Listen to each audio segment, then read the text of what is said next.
TV देख रहे हैं आप, मैं हूं आपके साथ प्रियंका। देखिए, सीएम नीतीश ने जिस नियुक्ति पत्र देने के दौरान जिस महिला डॉक्टर का हिजाब हटाया था, उसने अब ज्वाइन करने से मना कर दिया है। उसके भाई ने बोला कि मैं समझा रहा हूं, लेकिन वो बोल रही है कि वो ट्रॉमा में है, वो ज्वाइन नहीं करेगी। इसी विषय पे आपको और भी ज्यादा जानकारी देंगे हल्ला बोल टीवी के संपादक दीपक शर्मा। देखिए, जो नुसरत परवीन है, जिसे नियुक्ति पत्र देने के दौरान नीतीश कुमार ने पूछा था कि ये क्या है और उसका हिजाब हटा दिया था, उस महिला ने, उस युवती ने, नुसरत परवीन ने बिहार सरकार में डॉक्टर की नौकरी ज्वाइन करने से मना कर दिया। अच्छा।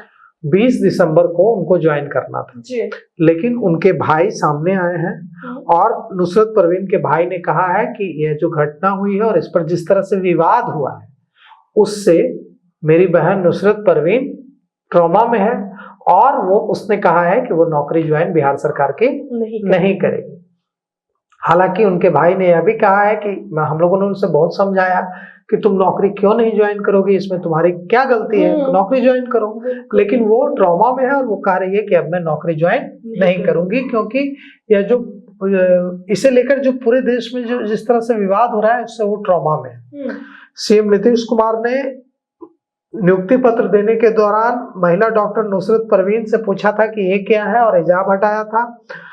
नुसरत परवीन ने कहा है कि अब वो बिहार सरकार की नौकरी ज्वाइन नहीं करेगी। डॉक्टर नुसरत परवीन के भाई ने एक निजी न्यूज चैनल से बातचीत में कहा है कि मेरी बहन ने नौकरी नहीं करने का पक्का इरादा कर लिया है कि वो अब यह नौकरी, बिहार सरकार की डॉक्टर की नौकरी ज्वाइन नहीं करेगी। 20 दिसंबर को उसे ज्वाइन करना था जी।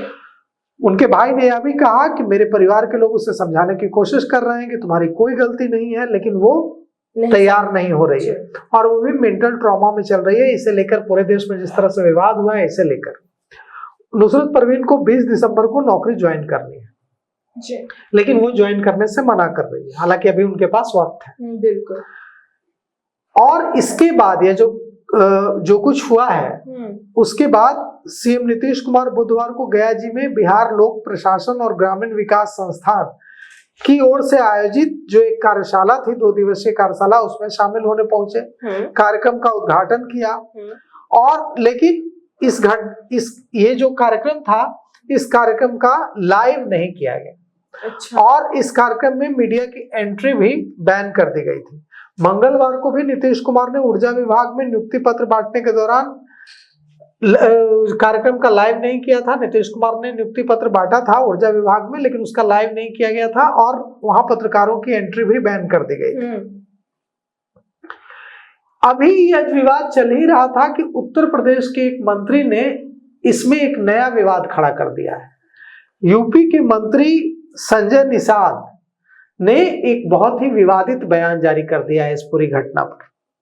उन्होंने कहा है, उनके बयान को लेकर इस बात से भी ज्यादा विवाद हो गया है, क्योंकि सीएम नीतीश कुमार ने जब हिजाब हटाया था तो बहुत लोग कह रहे थे कि वे बुजुर्ग हैं, पिता की उम्र के हैं। हिजाब पप्पू यादव ने भी कहा, सांसद पप्पू यादव ने, पूर्णिया के निर्दलीय सांसद ने, कि उनका भाव देखने से ही लग रहा है कि एक पिता वाला भाव है जी। और एक पिता वाले भाव से वो ऐसे हटा दे रहा है। उसको गलत नियत से नहीं देखा जाना चाहिए, ऐसा सांसद पप्पू यादव ने कहा जी।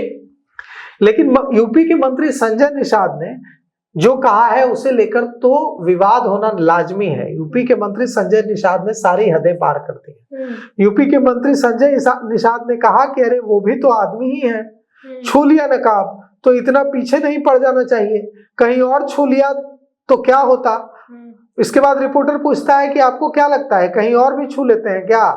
तो नहीं, नकाब पर आप लोग इतना कह रहे हैं, कहीं चेहरा वेहरा छू लेते, कहीं और उंगली पड़ जाती तब क्या करते आप लोग। अब इसको लेकर बवाल शुरू हो गया है। बेंगलुरु में एक वकील ओवैज हुसैन एस ने मुख्यमंत्री नीतीश कुमार के खिलाफ एफआईआर दर्ज कराने की मांग वहां की है और मंत्री जो संजय निषाद हैं, इनके बयान पर भारी विवाद हो गया। यूपी के मंत्री हैं और शायर जो है मुनव्वर राना, उनकी बेटी ने, जो समाजवादी पार्टी की प्रवक्ता है सुमैया राना, तो शायर मुनव्वर राना की बेटी और सपा की प्रवक्ता, समाजवादी पार्टी की प्रवक्ता सुमैया राना ने बिहार के सीएम नीतीश कुमार के मुस्लिम महिला का हिजाब हटाने के मामले में शिकायत दी है और उन्होंने नीतीश का बचाव कर रहे हैं और इतनी अभद्र बचाव तो उन्होंने नहीं किया, उन्होंने तो और अभद्र भाषा का इस्तेमाल किया।